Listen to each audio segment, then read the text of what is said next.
all religions are paths to reach God. Yan ang ipinahayag kamakailan ng Santo Papa o ni Pope Francis. All religions are paths to reach God. Ano ang itinuturo ng Biblia tungkol dito?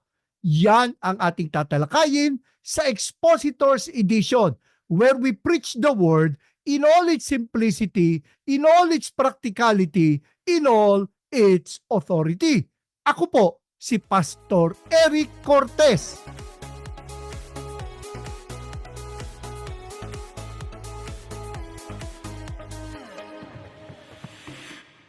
Kasama po natin muli si Pastor Mike Carino ng Grace for All Coalition. Magandang araw, Pastor Mike. Magandang araw, Pastor Eric. I'm so glad na makasama kayo muli, lahat ng tagapakinig at taga-subaybay ng Expositor's Edition. And praise God for this wonderful day. Pastor Mike, bago tayo magsimula sa ating talakayan, meron tayong upcoming na webinar sa Grace for All Coalition. Oo nga, Pastor Eric, sa October 26 yon, Sabado po ng umaga, 8 o'clock in the morning, Manila time zone po tayo. Meron tayong online webinar, open for all, it's free admission. Sana ho makasama kayo. Ang pamagat ho ng ating paksa ay Conversations on Salvation, Grace, and Faith. Naka-align itong event na to sa ating celebration ng Reformation Month. Kaya sana ho makasama kayo, invite your friends and your churchmates and your family as well. At kapag sila ay nag-join sa webinar na to, ay meron silang bonus. Bukod sa magandang talakayan, ay meron pang libreng e-book.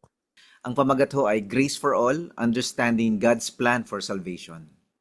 Yan, and that's very exciting na webinar. We're looking forward po na makasama namin kayo sa amin pong libreng webinar na ito sa Grace for All Coalition.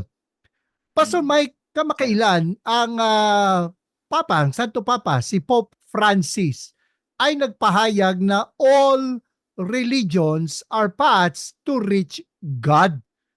Ano ang iyong naging reaksyon nung una mong marinig itong pahayag ni Pope Francis? Pastor Eric, itong usaping ito ay hindi naman nakakagulat kasi this has been a debate within the Christian circles through the past centuries. Itong idea na to na ang lahat ng religion ay patungo sa Diyos ay nag-uugat sa paniniwala na tinatawag na universalism o yung belief that God will eventually save everyone.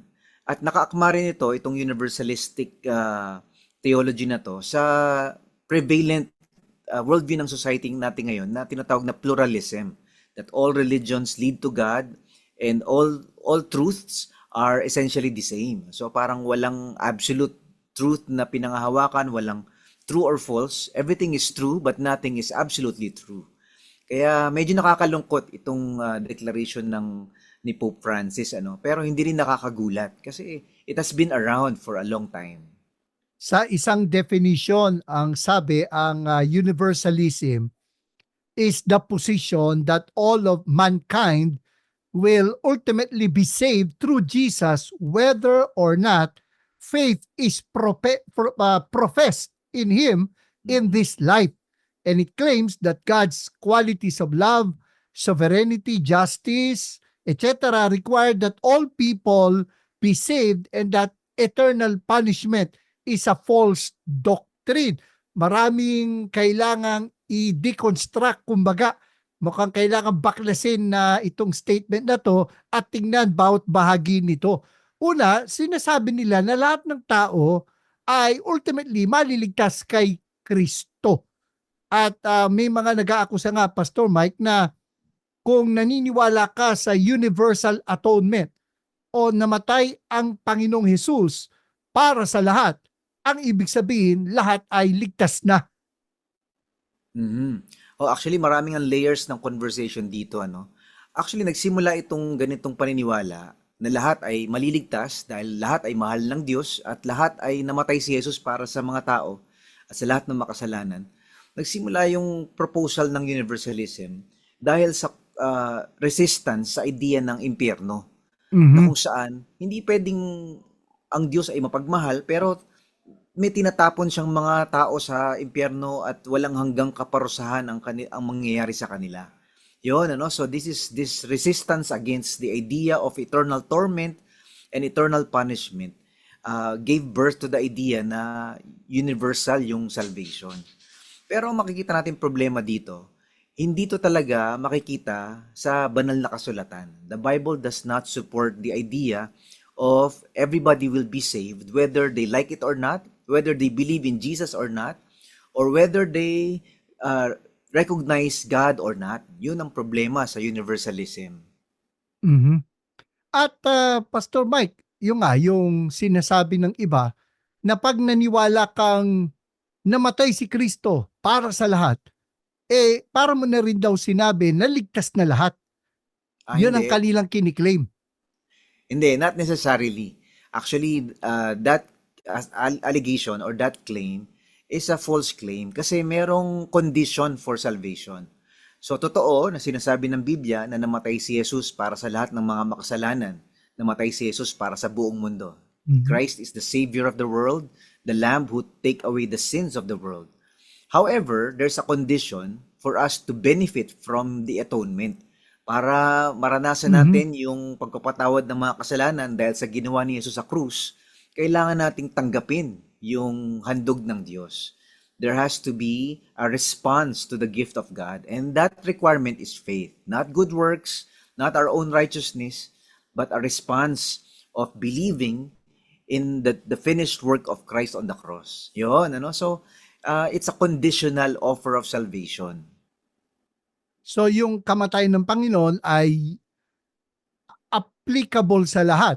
Subalit, yun lamang mananampalataya ang makatatanggap o ma-apply sa kanya yung pagpapala nung kamatayan ng Panginoon sa krus. Tama, oh, it's applicable for all. The cross and the atonement is applicable for all. And but it is only effective and beneficial to whosoever believes in Christ. Sa lahat ng manampalataya sa Panginoong Jesus, doon lang sila magkakaroon ng buhay na walang hanggan. Mhm.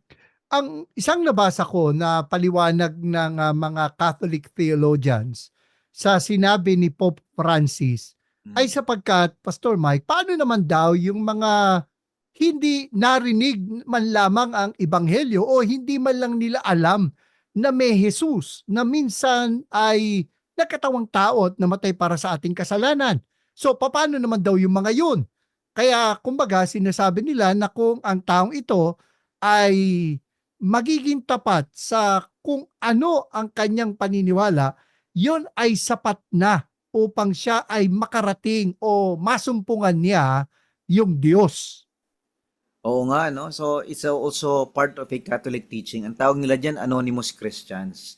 Na may mga tao na niligtas ng Diyos sa pamamagitan ni Jesus, pero hindi nila alam na niligtas na pala sila. Hindi pala nila alam na sila ay Christian pala. Kaya tinawag na anonymous Christians. Ito yung mga tao na sa tribo, ito yung mga taong hindi maabot ng salita ng Diyos, ito yung mga taong walang kaalam-alam. Ang alam lang nila, mayroong Diyos at hindi nga nila alam na mayroong palang Kristo na namatay sa krus. Pero they will be judged based on how little they know. They will be held accountable for that. So, yung bahaging yun, Pastor Eric, yun yung mga only God knows. Ano? Maliligtas ba yung mga taong nasa tribo, nasa bundok, na walang access sa preaching of the gospel, hindi nakarinig ng Mhm. pagpapahayag ng magandang balita. Yun yung mga sinasabi natin na only God knows. God will show mercy to them. Pero we cannot declare that they will automatically be saved regardless of how they responded to the gospel. Marami yan, Pastor Eric, yung mga taong comatose or may taong may mga cerebral palsy or aborted babies or yung mga questions about the Old Testament saints. Sila ba ay ligtas sa pamamagitan ni Jesus or is there another way for them to be saved? So tayo, naniniwala tayo that salvation is exclusive upon the cross. Na ang Panginoong Jesus lang ang mediator between humanity and the Holy God, na wala nang ibang pangalan ang magiging daan ng ating kaligtasan. There's only one way to the Father, and that is Jesus Christ. And so we believe that na kung hindi ka nagtiwala sa Panginoong Jesus, if you are capable, if you are given the the the revelation of the gospel, you have the responsibility to respond to Jesus Christ. Pero yung mga hindi nakarinig, yon, only God knows. Pinapaubayan na natin sa Panginoon yung judgment nila at yung salvation nila.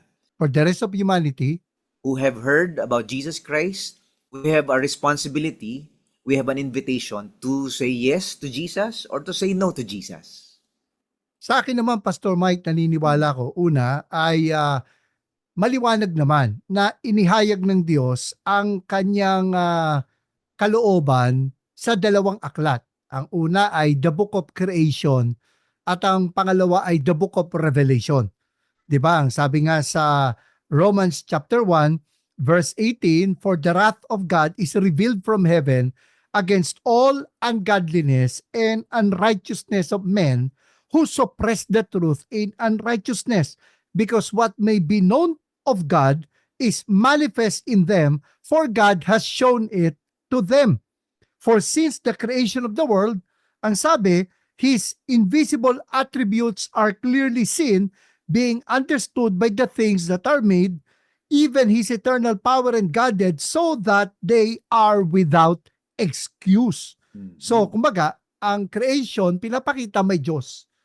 At sabi nga sa Acts, di ba, sabi ni Paul, lilikha tayo mula sa isang tao, tapos that we may seek God, na sa totoo lang, hindi naman siya malayo sa bawat isa sa atin. And then may sinabi, di ba, sa Romans, na sinasabi rito, as many as have sinned without law will also perish without law. And as many as have sinned in the law will be judged by the law. Kumbaga, God will be just, na hindi sila husgahan ayon sa standard ng mga taong nakaalam ng katotohanan mula sa Biblia, kundi yung nagiging sumbat ng kanilang konsensya. Di ba? Sabi nga, when Gentiles who do not have the law, by nature do the things in the law, Romans 2:14, these, although not having the law, are a law to themselves, who show the work of the law written in their hearts, their conscience also bearing witness, and between themselves their thoughts accusing or else excusing them in the day when God will judge the secrets of men by Jesus Christ according to my gospel. So, lumalabas na meron pa rin silang pananagutan. Diba? Hindi naman natin sisabing wala silang pananagutan. Kaya lang yung panuntunan ay magiging makatarungan din. Tama, Pastor Eric. Walang excuse ang lahat ng tao kasi nireveal ng Diyos through general revelation and through special revelation His will. So, sabi ni Lord, I have written the law in their hearts. So that means, tama ka, na ang Diyos ay pinapahayag niya ang kanyang mensahe sa mga tao through conscience, through creation, through the work of the Spirit in every sinner, the conviction of the Spirit and the illumination of the Holy Spirit, and the preaching of the gospel as well. So, while general revelation cannot save us, but it leads us to a realization na mayroong Diyos na lumikha ng langit at lupa. At mayroong Diyos na balang araw ay maghuhusga sa ating kung tayo ay karapat-dapat bang iligtas o hindi. But special revelation is the one that is salvific. No? Ibig sabihin, yung pahayag patungkol sa magandang balita sa ginawa ni Jesus sa krus sa Kalbaryo, yun ang nagliligtas sa atin. How we respond to that, whether we believe or we reject, determines our eternal destinies. Ako ay naniniwala kung itong mga taong nasa tribo ay na-realize sila, my Diyos. Kasi, Pastor Mike, yun lang naman ang sinasabi ng general revelation or yung God speaking through creation my Diyos. Pero kung sino ang Diyos na yun, di ba, ay makikilala sa pamagitan ng kanyang special revelation. Subalit, kung ang tao'y tutugon sa kung anong liwanag mayroon na kanyang nakita sa pamagitan ng general revelation, doon na nga papasok na naniniwala ako na ang Diyos ay gagawa ng paraan na malaman nila ang kanyang kalooban through supernatural revelation. However, gaya ng sinabi mo, ultimately, only God knows yung mangyayari dito Mhm. sa mga tao ito. Tama, tama. Oh, actually, makikita rin natin na ang isang argument ng universalism yung binabanggit nila, for example, na eternal fire or eternal punishment or eternal torment. Mhm. Dinidebate nila na yung ibig sabihin ng word na eternal ay hindi pang habang buhay. Hindi siya talaga eternity na infinite. Ang accusation nila, sometimes daw, yung word na eternal o aionion sa Greek ay ibig sabihin ay long periods of time. Mahabang panahon pero hindi panghabang panahon. So, parang sinasabi nila, either ang impyerno ay pansamantala or wala talagang impyerno. Or ito na ang impyerno. So therefore, Mhm. in the end, the universalists will claim that in the end, everyone will eventually return back to God. So God will remain, love will remain, goodness will remain, and the righteous will remain. So the wicked and hell and evil will be no more. Yan, yun yung kanilang mga arguments for universalism. Mhm. Every knee will bow, every tongue will confess that Jesus is Lord, and God will reconcile the world to Himself. And until God is all in all. So, parang sinasabi nila na wala talagang pangmatagalang parusa. Wala talagang impyerno. Lahat ay pupunta sa Diyos. Yun ang Pero argument ng mga universalists. pero problema nga natin doon, Pastor Mike, kasi nga Mm. we have to remember yung kakapusan din ng ating wika dahil we are time-bound creatures. Yes. Hindi nga abot ng pananaw natin yung ibig sabihin ng walang hanggan eh. Mm-mm. Dahil alam lang natin mahabang panahon at higit pa sa lifetime natin. Pero I think hindi naman nakakahulugan yun na talagang pansamantala lang ang sinasabing eternity in hell. Kasi kung ang eternity, ang panahon sa impyerno ay may katapusan o may limitasyon, edi ganun din sa eternal life na ginamit Mm-mm. din yung same word referring sa buhay, sa piling ng Diyos sa kabilang buhay. Mhm. Yes. Actually, napakalakas ng mga biblical passages that talks about the distinction between the righteous and the wicked, the distinction between believers and those who rejected Jesus Christ, and the distinction between those whose names were written in the book of life and those whose Mhm. names were not written in the book of life. Napakalakas ng exegetical forces ng mga passages na to, tsaka mga narratives na to, ano, na meron talagang mga tao na hindi nagsumampalataya sa Panginoong Hesus. And therefore, sa bandang huli, sila ay pinarusahan, hindi nakita ang kanilang pangalan sa aklat ng buhay, at sila ay tinapon sa lawa ng apoy. And so, yung sinasabi, for example, ng John chapter 3, verse 36 na, whosoever believes in the Son of God has life, has eternal life. Whosoever rejects the Son of God does not have that life. Instead, the wrath of God remains in him. So this justice of God, this holiness of God, and this quote-unquote wrath of God and judgment of God against those who reject the gospel is very, very strong in the passages in the biblical narratives. So hindi talaga papasa yung universalist proposal na walang kaparusahan talaga. Lahat ay mahal ng Diyos at lahat malalangit. Medyo tataliwas talaga iyon sa mga sinasabing mga ng biblical passages. Actually, Pastor Mike, ang nakakalungkot, ah, yung mga universalist, sa kanilang pag-reject sa eternal punishment in hell, they were appealing to the justice of God, 'di Mhm. ba? Pero at the same time, sa yung Ironic. argument, you're also appealing to the justice of God. Mhm. Paano natin isosolve yung tension na yun? Oo nga, so when they redefine what justice means or when they redefine what love means, doon nagkakaroon ng problema. Parang they hijack the terms and they hijack the meaning to favor their interpretation of things. Pero malinaw talaga, no? When we, for example, when the Bible teaches about sin, When the Bible teaches about how sin damages our lives and separates us from God and disqualifies us from entering God's kingdom, unless somebody pays for our sin, unless the cross or the blood pays for our sin. Yon, yung mga language ng salvation, language ng propitiation, ng redemption, at saka ng justification. Yun yung ini-ignore nila, na mayroong kaparusahan sa kasalanan, mayroong nag-aantay na kawalang kaligtasan, ano? At saka may nag-aantay na final judgment in history. When they dismiss those things, medyo they blur what sin means, they blur what love means, and they blur what justice means.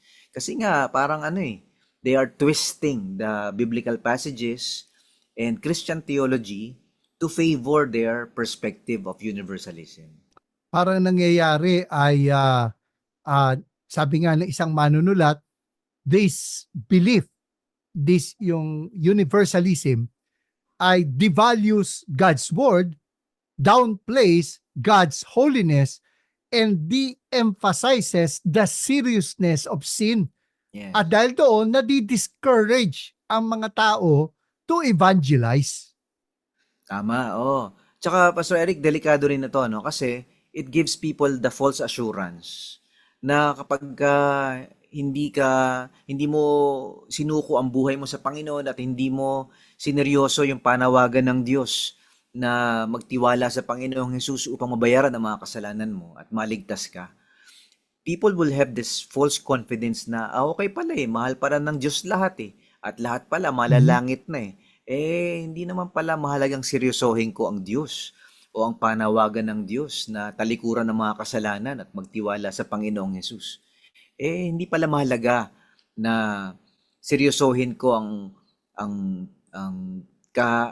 kahantungan ng aking kaluluwa. When we actually dismiss the conversation about the reality of our eternal destinies or the reality of God's judgment against wickedness and against sin, nagkakaroon ng false confidence and false assumption na kala mo langit ka pero hindi pala. Ayun, nakakatakot yung ganung buhay wala kang kasiguruhan na ikaw nga ba talaga ay ligtas o hindi. Parang yan yung sinasabi sa Matthew chapter 7, 'di ba? Na sinabi ng Panginoon sa verse 21, not everyone who says to me, Lord, Lord, will enter the kingdom of heaven, but only the one who does the will of my Father in heaven. On that day, many will say to me, Lord, Lord, didn't we prophesy in your name, drive out demons in your name, and do many miracles in your name? Then I will announce to them, I never knew you. Depart from me, you lawbreakers. At yun ang nakakatakot kasi wala nang pangalawang pagkakataon yun Magkakagulatan talaga, Akala mo, sa Panginoon ka, hindi pala. Oo nga, no? Itong universalism, it dismisses the gospel because it devalues God's word, it discourages evangelism, it downplays God's holiness, it diminishes or de-emphasizes the seriousness of sin, and therefore it deludes people or gives them a false sense of assurance na kahit na hindi sila kumbaga ay consciously manampalataya sa Panginoon, ligtas pa rin sila. Nakakatakot yung implikasyon nitong universalism. Oh, tama. It's a false assurance and a false hope na kumbaga binibigyan mo ng pag-asa yung mga tao na ligtas sila kahit hindi nila kilala si Jesus at hindi nila tinanggap si Jesus at hindi nila pinagkatiwalaan yung tanging daan patungo sa langit. Ayun. That's a dangerous teaching actually. Pero so ito palang universalism, Pastor Mike, paasa. Paasa. Oo nga. So parang, oo nga, no? Pinaasa ka pero wala pala. Para kang nabudol. Yun, Nagkakagulatan. Para kang na-scam na, kala ko ligtas ako. Hindi pala. Pero Pastor Eric, itong universalism, very attractive kasi, very appealing. Kaya I would understand where the Pope is coming from. Kasi it appeals to, mabait ang Diyos, o di lahat pwede sa Diyos. Mapagmalan Diyos. Mapagmahal ang Diyos, di lahat tanggap ng Diyos, lahat ililigtas ng Diyos. Actually, it's also a dangerous portrayal of God, where they would seem to imply that God tolerates our sinfulness and is happy with all our wickedness and our unrighteousness. Parang ito yung judge na masyadong masiyahin at masyadong mabait, na may humarap sa kanya na guilty of multiple rape and abuse and molesting children and massacring people. Pero sinabi niya, okay lang, mapagmahal naman ako, mabait naman ako eh. Sige, laya ka na, patawad ka na. Kahit na hindi mo pinagsisisihan yung ginawa mo. So, parang walang kwentang judge naman yun, ano? It's not a righteous judge. It's not a judge that is pursuing justice. And it's unfair. Kawawa yung mga victims. It's a miscarriage of justice, ika nga. So, hindi ganun ang Diyos. Ang Diyos ay, oo, mapagmahal siya, pero siya rin ay makatarungan. He upholds the law. He is a righteous judge na kailangan tapatan ng kaparusahan yung ating mga kasalanan. So that's the bad news. All of us are guilty. The bad news is all of us are bound for hell. Ang bad news lahat tayo ay mga hari at reyna ng sablay. Pero the good news is God made a way. This righteous judge, this holy judge, a God of justice, also made a way because He loved human beings.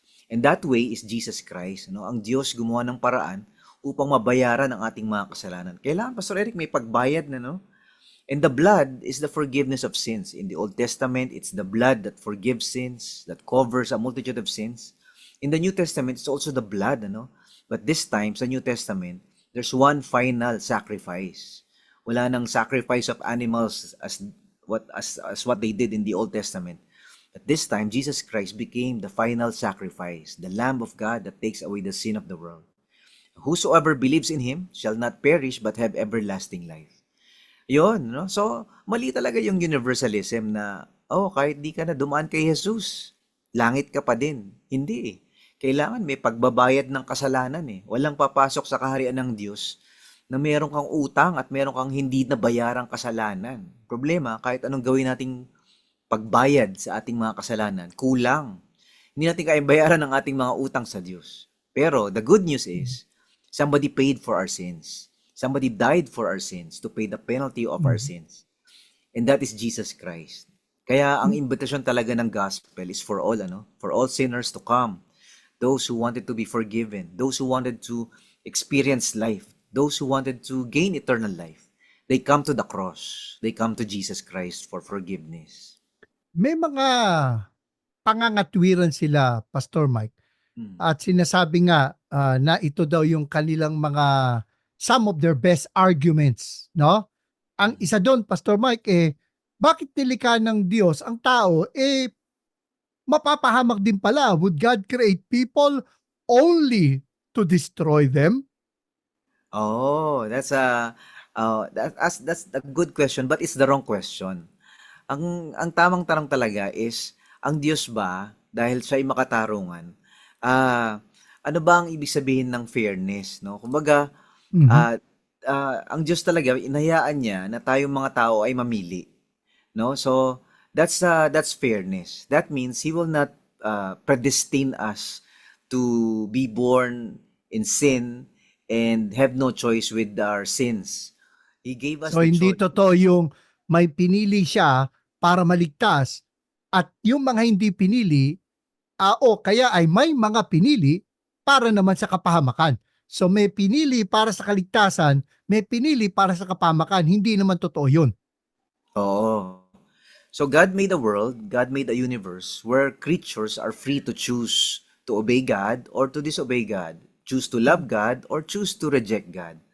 And I think that's a breeding ground for good and evil. That's a breeding ground for voluntary love. Kasi forced love is not love at all.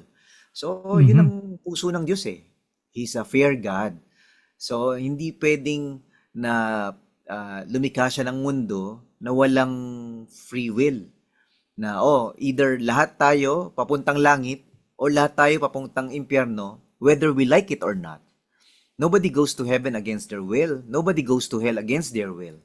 It's always a choice for human beings that God Mhm. is offering us and God is allowing us. Parang God delights in human response, ano? God delights and finds pleasure and finds glory when He allows human beings to be responsible and to make the wise choice uh, on how we live our lives. So hindi magkasalungat yung sovereignty ng Diyos at yung tinatawag na free will ng tao. So Mm. may sovereignty, may moral responsibility. In His sovereignty, God created humanity with free will.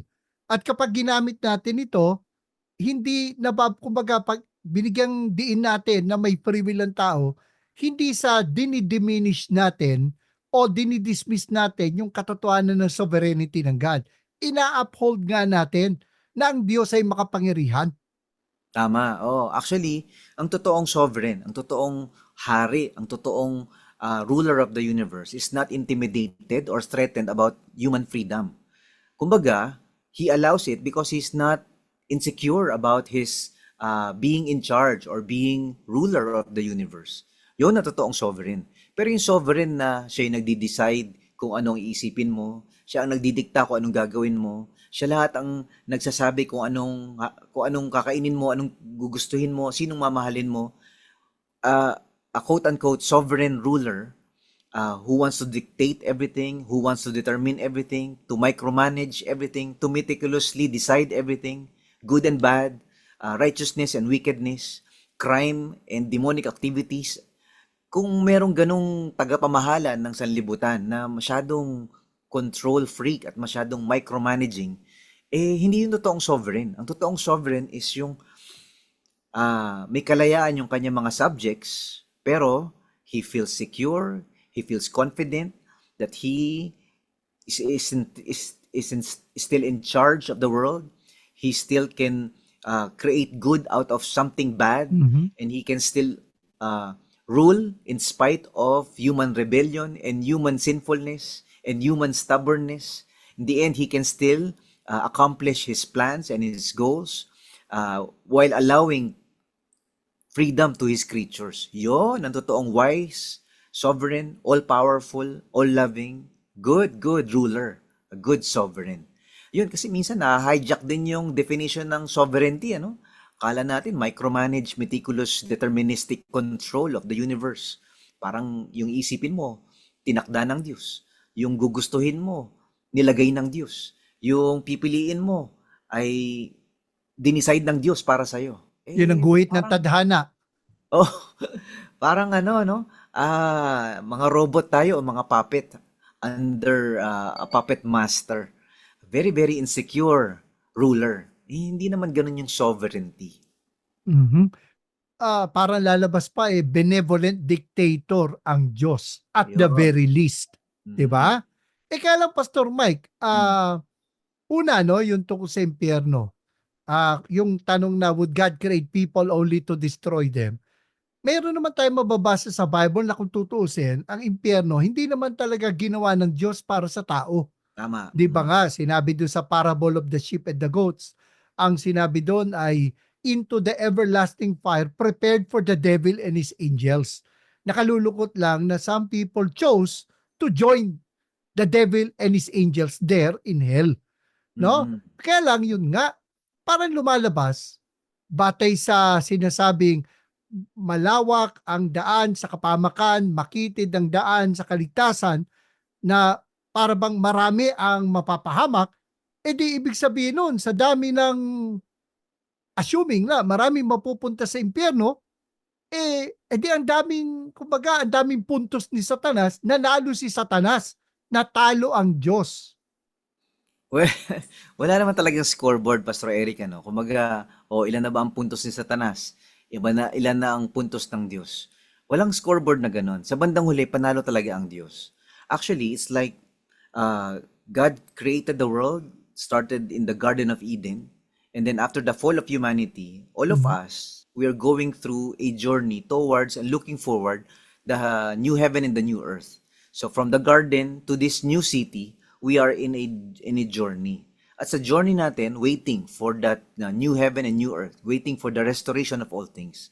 there is a battle between good and evil. There's a battle between human sinfulness, the flesh, the world, and satanic forces, the dark Mhm. forces that God is allowing for the meantime to reign in this planet, in this world of ours. Mhm. And while we are being invited to follow the King, to enter His kingdom, and to build His kingdom on earth, meron tayong nararanasang mga pagsubok, mga sakuna, mga problema, mga tukso, meron nararanasan tayong mga pagbaksak at mga kaguluhan sa ating mga buhay kasi nga wala pa tayo sa langit, wala pa Mhm. yung pagdating at total na paghahari ng Diyos.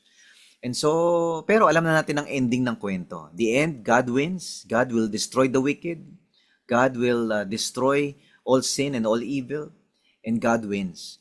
And so, for the meantime, we hang on, we wait, we groan, we pray, we stand for the gospel, and we speak for the gospel, and we live for the gospel until one day, those who follow Jesus and those who belong to God's kingdom will overcome all evil. Yun, ano? So, hindi talaga totoo na mas maraming puntos si Satanas. Ang totoo, hinahayaan lang ng Diyos. Ano? God is extending His patience and His mercy so that people will repent, that people will come to the Lord. Mhm. Pastor Mike, muli kaya nga ganun kahalaga itong ating gagawing webinar Oo. na Conversations on Grace, Faith, and Salvation. Kasi nga ay makikita natin dito, wala nang ikalawang pagkakataon kapag tayo ay namatay, kung saan na tayo mapupunta, depende sa kung tayo nanampalataya o hindi, final na yun. Kaya sana yung ating mga tagapakinig sa Bicol, sa Care 104.3, D-Way FM, at saka yung mga tagapakinig natin sa Zamboanga, Basilan, Sulu at Tawi-Tawi sa 1116 DXAS, Your Community Radio, sana ay makibahagi. Total, online naman ito. Bukas ito kahit sino, kahit saan ka man naroroon. 'Di ba? Yun. Makasama sa webinar na 'to. At siyempre, wala namang limitasyon ng naaabot ng internet sa YouTube, sa Facebook, at saka sa Spotify. Kaya nga po, sana po makasama kayo dito sa aming webinar ng Grace for All Coalition. And speaking of chance, Pastor Mike, Mm. eh hindi ba everyone deserve a second chance? Kaya nga may iba pa nga nagtuturo, Pastor Mike, kahit namatay ang tao, pwede pa raw humabol. Pwede pa raw Oh, na masyaran pa ng gospel ang namatay na para oo nga daw eh. makahabol pa at makatanggap sa Panginoon. Ano masasabi mo doon, Pastor Mike? Oo nga, ano bang tawag doon? Post-mortem evangelism ba ang tawag doon? Oo, Pwede. second chance salvation o post-mortem evangelism. Hindi ba? Well, Doesn't everyone deserve a chance? actually, there's a passage that can clarify that confusion. Ano? Yung sabi ng Hebrews chapter 9 verse 27, just as people are destined to die once, and after that, to face judgment. So, isang beses lang talaga, ano, habang may buhay tayo, habang tayo ay may hininga, may pag-asa, may pagkakataon. There's a chance while we are alive. But when we die, there's no more chance. Kasi right after that, death is judgment. May paghusga na. So, hindi totoo na merong chance sa impyerno na magsisi at magbalik loob sa Diyos. Parang, oy, dapat pala, nagtiwala ako sa Panginoong Jesus. And so, I think there's that kind of theology is not supported by the scriptures. Parang doon din yata nagsimula yung theology ng purgatory, ano? But it's not supported biblically, no? So, more often, it's just a uh, traditional teaching that came up, but it's not biblical teaching. Actually, Pastor Mike, yung purgatory sa paniniwala ng Katoliko, Oh, sa aking pag-aaral, ay malibang na magkasala ang tao ng mortal sin. okay. Kasi pa nagkasala ng mortal sin, ay pupunta sa impyerno. Pa nagkasala ng mortal sin, pupunta ng impyerno. Pero kapag hindi mortal sin o yung titawag nilang venial sin, Genius. mapupunta yung tao sa purgatorio. At sa purgatorio, yung nasa purgatorio ay mapupunta sa langit. Mhm. Kaya lang, lilinisin ka pa bago ka pumasok sa langit. Ang magiging Tama. tanong na lang, gaano katagal ang pagpupurga o paglilinis sa iyo sa purgatorio? Kaya nga may mga tao na nagtry na i-shortcut yung stay sa purgatorio dahil nga noong more than 500 years ago nang nagkakaroon ng fundraising sa pagpapatayo ng St. Peter's Basilica, Mm. nagbenta ng indulgences. At sabi nga ni Johann Tetzel, no, na siyang nabigyan ng tungkulin na mag-raise ng funds sa pagbebenta ng indulgences na magpapaiksi ng panahon mo sa purgatorio. Sabi niya, as soon as the coin in the coffer rings, the soul from purgatory springs. At Oh, yun ang naging bunga no, ang nagbunga yung kumbaga that spark the reformation yeah. nating ang inaalala ngayong October nga sa Oo, darating na katapusan na tama. kung saan yun ang sabi nga uh, the starting point of the Mm. Reformation. Yun Tama. ang paniniwala doon sa purgatorio ng mga Katoliko. Yung nga lang, no, yung sinasabi nilang postmortem evangelism, so kung sakaling mamatay ka, pwede pang habulin. Iba naman ito doon sa purgatorio. Pwedeng habulin, mataas kang mamatay, baka pwede pang humabol, baka pwede pang maligtas. Hindi ko alam paano nila sisyeran. Ano yun? Tatawag sila sa patay. Hindi ba pinagbawal ng Diyos sa pakikipag-usap sa mga namatay na? Oo nga, oo. Tama, Pastor Eric, no? Naging negosyo ang purgatorio. Parang ginawang fundraising, yung teaching na, para yung mga kamag-anak mong namatay, maibsan yung kanilang pagdurusa sa purgatorio, mag-abuli ka, mag-donate ka ng pera sa simbahan, and so on and so forth. Yun ngang nangyaring indulgences.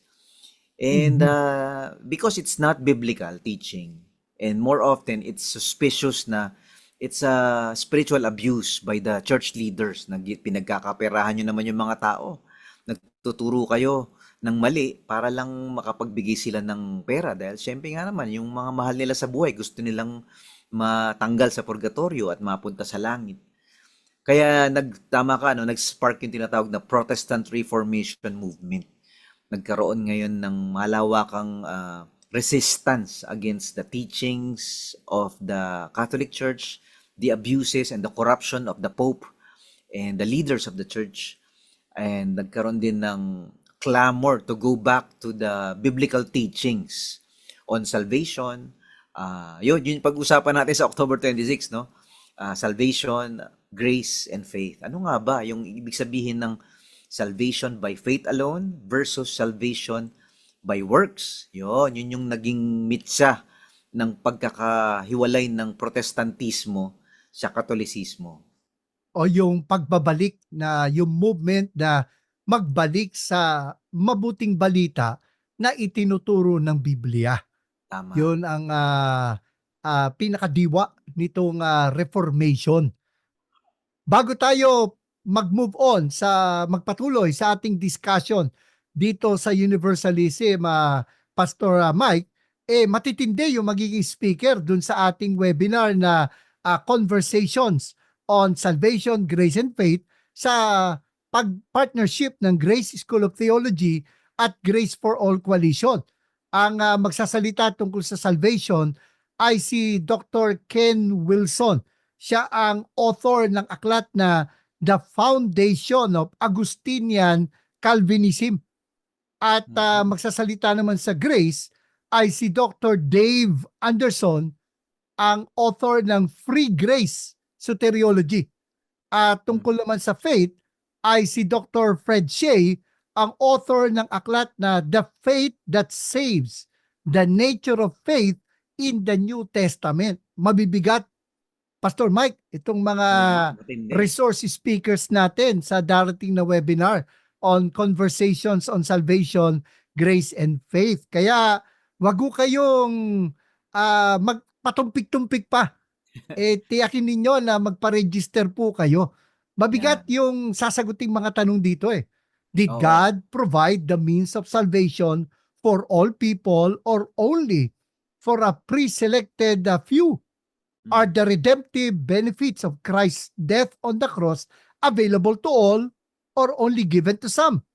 What does being saved by grace alone mean? How does belief in Jesus save a person?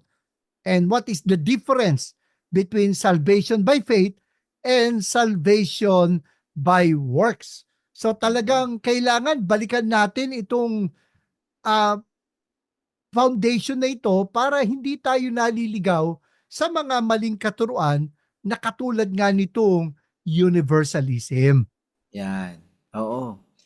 Tama, Pastor Eric. Sana ay maraming makapag-sign up dito sa ating October 26 online webinar. So sa usaping ng universalism, Pastor Eric, parang sa nakikita ko, para siyang merong spectrum, ano. On one end of the spectrum, merong mga nagsasabi na konti lang ang mahal ng Diyos at konti lang ang ililigtas ng Diyos. Lahat ay hindi mahal ng Diyos at lahat ay tinakda ng Diyos Hindi papuntang lahat impyerno. mahal ng Diyos, hindi lahat ay tinakda ng Diyos sa kaligtasan. That's one spectrum. That's one end, extreme end of the spectrum. On the other end of the spectrum is lahat mahal ng Diyos at lahat ililigtas ng Diyos. Whether they trust Jesus or not, whether they know Jesus or not. Ayan, ano? So, sobra namang extreme din yon. Na, kumbaga, parehong problematic yung ganong view. The biblical view actually is telling us, lahat mahal ng Diyos at lahat gustong iligtas ng Diyos. Pero, binibigyan ng Diyos ang mga tao ng pagpipili. People are being invited or being offered a gift of eternal life, the gift of the atonement. Jesus Christ died on the cross for our sins. Hindi natin kayang bayaran, hindi natin kayang dagdagan yung ginawa ni Jesus sa krus. At yung regalong ito ay inaalok ng Diyos sa sino man na gustong magtiwala sa Panginoong Jesus. Whosoever believes in Jesus Christ, they will have eternal life. Whoever calls upon the name of the Lord will be saved. Those who receive the gift of salvation will become children of God. They will receive the life that comes from God, and they will become born of God. So, this invitation by the Lord to the banquet, so to speak, no, is open for all. It's an open invitation, but you cannot enter the banquet without proper attire or proper dress code. And the proper attire is the righteousness of Jesus Christ.